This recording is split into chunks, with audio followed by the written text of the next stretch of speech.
Premiering today on Netflix is the new series Griselda. It showcases the life of Colombian drug lord Griselda Blanco. The Mob Museum right here in Las Vegas is giving us historical insight on her life as Netflix viewers prepare for the show. So joining us now is the museum's Director of Education, Claire White. Hey, Claire. Hi. Good morning. Thank you for having me. How you doing? Good. Well, I'm really excited to talk about Griselda. You know, for those who may not know, tell us a little bit about who she is, what's her story? Sure. So Griselda Blanco was one of the bosses of cocaine trafficking in the United States, trafficked between Colombia and the United States in the 1970s and 80s. She was a major player in Miami and sort of one of the main bosses during the 1970s and 80s when Miami was going through a pretty violent time, the cocaine cowboy wars. Why is she so widely regarded as, I say worst, but, best at what she did? But why is she regarded, even males as well, as one of the worst mob bosses out there? I think what Griselda brought was that she was a brilliant businesswoman. I mean, you do have to be bright to be one of these mob bosses. And she actually even created these specially outfitted underwear for women smugglers to wear so that they could hide cocaine on their body. Couture line. Yeah, exactly, Nice. yes.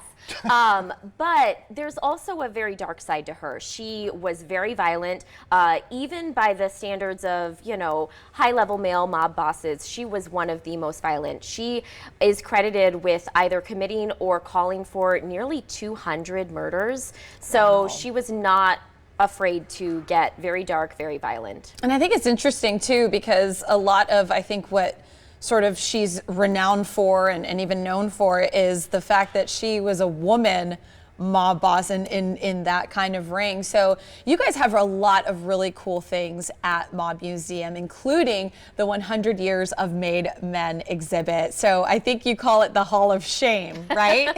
Sometimes, yes, we do refer it that way. So yeah, on our first floor, we talk a lot about more modern organized crime. It's very important to us to, advance public understanding of organized crime and its impact on American society. And a lot of times people think that's the old school guys, the Vegas vintage days, the Prohibition era, but it expands into the present day. And in our 100 Years of Made Men and Women, we talk about people like Griselda Blanco who have very unique stories, but ultimately are following these same organized crime paths throughout the last 100 years.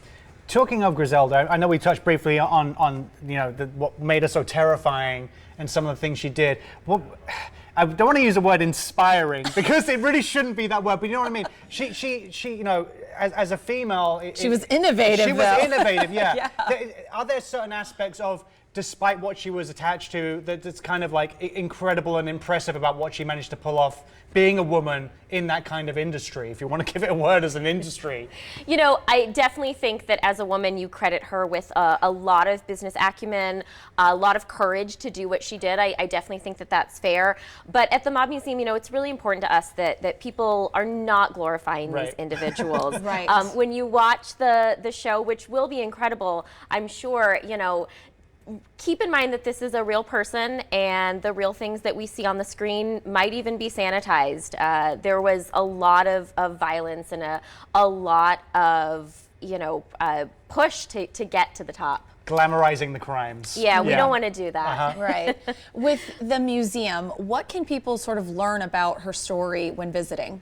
Sure. So definitely, if anyone wants to know more about Griselda Blanco, I would definitely suggest going to our 100 Years of Made Men wall. And then also, we have an exhibit called Rise of the Cartels, which sort of expands that cocaine and narcotics trafficking story. And for anyone who's a fan of that time period, from shows like Narcos as well as Griselda coming That was just off the tip of my tongue there, Narcos. That is a wonderful place to learn more about the real stories. Okay, and also you've got, we've mentioned Underground as well. Mm-hmm. Yes, we have our own full-scale speakeasy and distillery. We distill our own moonshine. If you're not a huge hard liquor fan, we've got a full-scale bar. But then our moonshine, we also make a number of infusions. Our newest is the Fuzz, so peach moonshine. A lot to see and do. I think a lot of people are going to be flocking to the Mob Museum when this Netflix series comes out because it's going to inspire them to learn more about her, and you have so much information about all these, the illegal activities that these people did. So it's Yes. incredible to go and check out. Thank you for coming by this morning. Thank you. Plan your trip to the Mom Museum today. Just head to themommuseum.org. They are located on Stewart and 3rd.